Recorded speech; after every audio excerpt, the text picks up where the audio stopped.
লামডিঙৰ পৰিৱেশ এতিয়া হাঁহিৰ বতৰ। একাংশ যুৱক যুৱতী এডিআৰইৰ তৃতীয় বৰ্গত উত্তীৰ্ণ। দৰিদ্ৰতা কেতিয়াও হেঙাৰ হ'ব নোৱাৰে, ইয়াৰ পৰিচয় দাঙি ধৰিছে একাংশ লামডিঙৰ যুৱক যুৱতীয়ে। আজি তৃতীয় বৰ্গৰ এডিআৰই ফলাফল ঘোষণা কৰাৰ লগে লগে লামডিঙৰ বিভিন্ন প্ৰান্তত হাঁহিৰ বতৰ। অসমৰ মাননীয় মুখ্যমন্ত্ৰীৰ স্বচ্ছ আৰু নিকাভাৱে চাকৰিত উত্তীৰ্ণ হোৱাৰ ফলত অসমৰ মাননীয় মুখ্যমন্ত্ৰী ডক্টৰ হিমন্ত বিশ্ব শৰ্মালৈ ধন্যবাদ জ্ঞাপন। লামডিঙৰ স্বৰূপ বৰ্ধন নামৰ শিক্ষক ফ্ৰী কোচিং ষ্টাডি জোন চেণ্টাৰৰ পৰা কোচিং কৰি আৰু নিজেই সৰু সৰু ছাত্ৰ ছাত্ৰীক শিক্ষা প্ৰদান কৰি নিজক এডিআৰই তৃতীয় বৰ্গৰ পৰীক্ষাত উত্তীৰ্ণ হ'বলৈ সক্ষম হয়।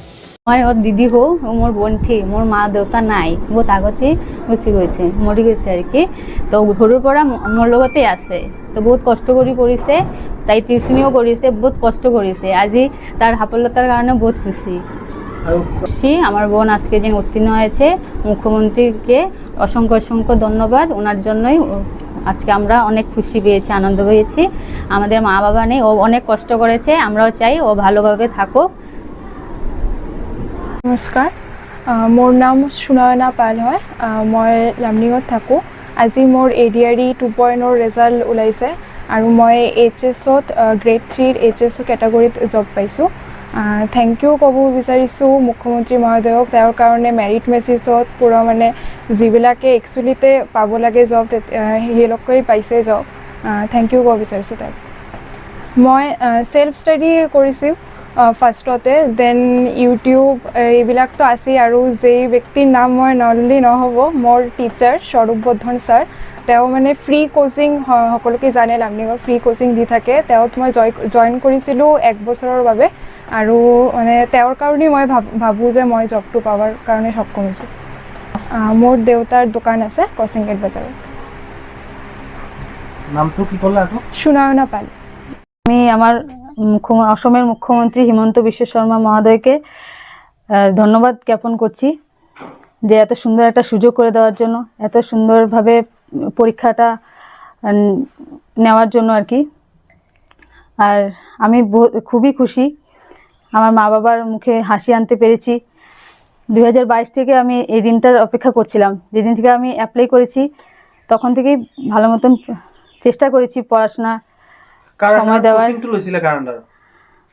মই স্বরূপ বর্ধন স্যার হয় আমার লামডিঙের। মই 7 ঘণ্টা পঢ়িছোঁ। আৰু কোনটো বুক ফলো কৰিছে বুলি ভাবে? আৰু অসম আসাম পিডিয়া একটা হয় চিন্ময় বৰদলৈ, তার আসামের এটা করছি। আর আমি স্টুডেন্টদের পড়াতাম ক্লাস 6, 7, 8, 9, 10, ওদেরকে পড়ানিতে আমার অনেক বেশি হেল্প হয়েছে। 9, 10 বুকস থেকে তো আমাদের এডিআরই অনেক কোশ্চেনই এসেছে, তো ওইখান থেকে আমার অনেক বেশি হেল্প হয়েছে। এডিআরই কোন বর্গে উত্তীর্ণ হয়েছে? এডিআরই আমি তৃতীয় বর্গে। আর কি বলতে চাও যুব প্রজন্ম যারা এই পরীক্ষার জন্য? বলছি এখন আবার তো এডিআরই 3.0 বের হবে, তো যারা নতুন পড়াশোনা আবার শুরু করেছে তারা ভালো মতন পড়লে নেক্সট তারাও উত্তীর্ণ হতে পারবে। আমার নাম প্রিয়া দেবনাথ। কোথায় থাকো লামডিঙে? আমি লামডিং সমাজবাড়ি রোড, পূব লামডিং সমাজবাড়ি রোডে থাকি। প্ৰথমতে মই আমাৰ মাননীয় মুখ্যমন্ত্ৰী ডক্টৰ হিমন্ত বিশ্ব শৰ্মা ডাঙৰীয়াক ধন্যবাদ জ্ঞাপন কৰিছোঁ। তেওঁৰ বাবেই আজি মোৰ নিচিনা বহুতো ল'ৰা ছোৱালীয়ে চাকৰি পাবলৈ সক্ষম হৈছে। তাৰপিছত মই মোৰ এই সাফল্যৰ ক্ৰেডিটটো মোৰ ছাৰ স্বৰূপ বৰ্ধনক দিবলৈ বিচাৰিছোঁ। তেওঁ মোক ইমান হেল্প কৰিছে, এইটো মই ক'ব নোৱাৰোঁ, মুখত প্ৰকাশ কৰিব মোৰ ভাষা নাই। তেওঁৰ এই হেল্পৰ বাবে আজি মই ছাকচেছটো পাইছোঁ। কিমান টাইম পঢ়া-শুনা কৰিছিলোঁ? মই মিনিমাম 7 to 8 আৱাৰ্ছ ষ্টাডি কৰিছিলোঁ। মই জেনেৰেলি লেট নাইট ষ্টাডিটো প্ৰিফাৰ কৰোঁ, লেট নাইট ষ্টাডি কৰিছোঁ আৰু টিউশ্যনো কৰোঁ লগতে। এইটো মোক বহুত হেল্প কৰিছে। টিউশ্যনত কোনটো ক্লাছৰ পৰা কিতাপ? মই 6 to 9 টিউশ্যন কৰোঁ, আৰু এইটো বহুত হেল্পফুল হৈছে মোৰ কাৰণে। মানে আপোনালোকৰ মতে কি এই পৰীক্ষাত 6 to 9, 10 মেথছটো ইয়াৰ পৰাই বেছি আহিছিল, আৰু তাৰপিছতেতো জিকেটো কোনো চিলেবাছ নহয়। কিমান আনন্দিত হৈছে? বহুত হেপী আছোঁ ইমান দিনৰ প্ৰচেষ্টা।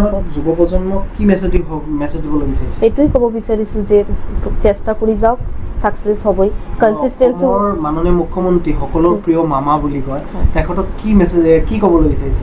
ধন্যবাদ জ্ঞাপন কৰিছোঁ, তেওঁৰ বাবে আজি ছাকচেছটো পালোঁ, আৰু তেওঁৰ সদায় তেওঁৰ গ্ৰেটফুল থাকোঁ তেওঁৰ প্ৰতি। নামটো তোমাৰ? পূজা চক্ৰৱৰ্তী। আৰু অনাগত দিনত কি কৰিবা ইয়াৰ প্ৰস্তুতি চলাইছে? এতিয়াতো ভাবা নাই কি কৰিম আৰু ভাবিব লাগিব কি কৰিম। আনন্দিত হৈছোঁ আৰু খালি আমি একলৰ বুলি নহয়, মোৰ পাৰা প্ৰতিবেশী যিমান মোৰ আলহী আছে চবেই আনন্দিত হৈছে। আৰু মই চৰকাৰক ধন্যবাদ জনাইছোঁ, আপোনালোকে চেনেলৰ মাজেদি চবকে মই ধন্যবাদ জনালোঁ। আৰু কিমান মানে এইটো দিন ৰাত পঢ়া-লিখা কৰি আছিলে, তাৰপিছত কোনো সময় নাই তাত খোৱা লোৱালৈ ব্যস্ত আছিলে। আপোনালোকৰ ফালৰ পৰা সহায়টো কেনেকৈ দিয়া হৈছিলে ছোৱালীক? মোটামুটি যিমানখিনি পাৰিছিলোঁ ইমানখিনি দিছিলোঁ। আৰু এনেকুৱা নিকা চাকৰি আগত পোৱা গৈছিলে নে আজিৰ দিনত পাইছে? আপুনি কোনটো ভাবে? মইতো ভবা মতে আজিৰ দিনে পাই আছে। আজিৰ দিনত পাই আছে। মাননীয় মুখ্যমন্ত্ৰী মহোদয়ক কি জনাব আপোনাক? মইতো অসংখ্য ধন্যবাদ আৰু প্ৰণাম জনাই আছোঁ। এনেকুৱা যাতে আৰু হয়, সৰু ল'ৰা ছোৱালী যিবিলাক পঢ়া-লিখা কৰি আছে সিহঁতে যাতে এনেকুৱা আৰু চাকৰি পায়। আপোনাৰ শুভ নামটো? মোর ভাল নাম হচ্ছে পবিত্র কুমার পাল। আমি অনেকে আনন্দিত হয়েছি। ও অনেক পরিশ্রম করেছে, ছোটোবেলার থেকে অনেক পড়াশোনা করেছে।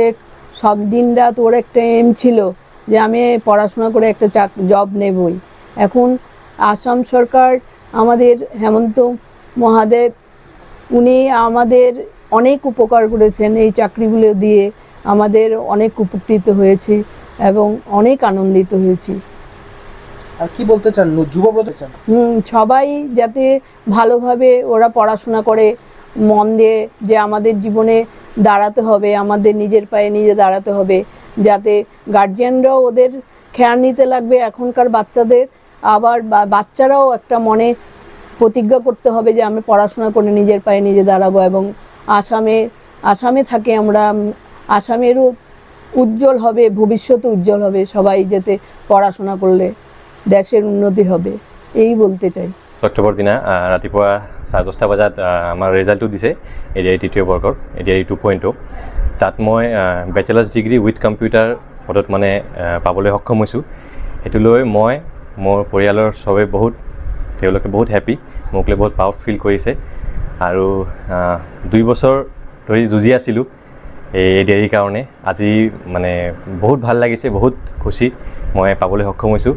আৰু মই মোৰ ষ্টাডিটো ষ্টাৰ্ট কৰিছিলোঁ নগাঁও মহেন্দ্ৰাছত। তাত মই জইন কৰাৰ পিছত এডিআৰই আৰু SSCৰ কাৰণে পঢ়া ষ্টাৰ্ট কৰিছিলোঁ। লাষ্ট ইয়াৰ এডিআৰই যেনেকৈ আমাৰ টায়াৰ 1টো হৈছিলে, সেইটো পাছ কৰাৰ পিছত জুলাই মাহত মই স্কিল টেষ্টটো দিলোঁ, সেইটো ভালকৈ দিছোঁ। আৰু আজি ফাইনেলি মই ফাইনেল ৰিজাল্টত কোৱালিফাইড কৰিলোঁ। 100% একদম মেৰিট বেচিছত হৈছে। অসমৰ মাননীয় মুখ্যমন্ত্ৰী মহোদয়ক কি ক'বলৈ বিচাৰিছে? মই মুখ্যমন্ত্ৰী মহোদয়ক, আমাৰ হেমন্ত বিশ্ব শৰ্মা ডাঙৰীয়া ছাৰক মই যথেষ্ট ধন্যবাদ জনাম।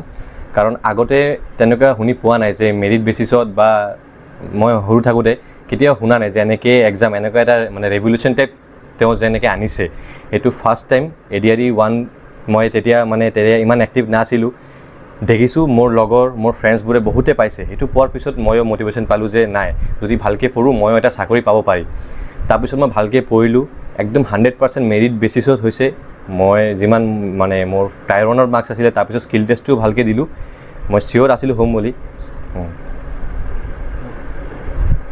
তো মই আমাৰ মামাক থেংক ইউ জনাব বিচাৰিছোঁ। তেওঁ যেনেকৈ সেই ৰিভলিউশ্যনটো আনিছে, আগতে আমাৰ অসমত ইমান নাছিলে সেই চাকৰি লৈ, ইমান নিশাকৈ হ'ব বুলি মানুহ নাভাবে, চবৰে এটা বেলেগ ৰাস্তা বিচাৰে। কিন্তু আজিকালি এইবিলাক একো নাই, আপুনি যদি ভালকৈ পঢ়ে পাৰিব। মই যেনেকৈ এইটো এনেকৈ ঠিক নাই, এতিয়া এনেকৈ নকওঁ যে 16 ঘণ্টা 17 ঘণ্টা তেনেকৈ নহয়। আপোনাৰ যিদিনা কি এটা সপ্তাহত মই যদি 6 ঘণ্টা 7 ঘণ্টাকৈ পঢ়িছোঁ, এনেকুৱাও দিন গৈছে মই 1 ঘণ্টা পঢ়িব পৰা নাই ভালকৈ।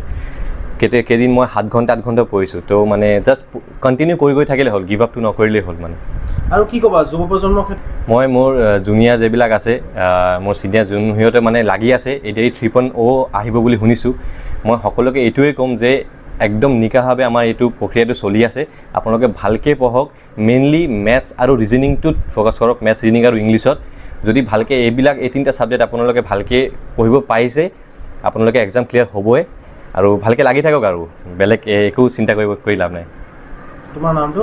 মোৰ নাম দীপ মজুমদাৰ হয়। News desk report, Suhana live.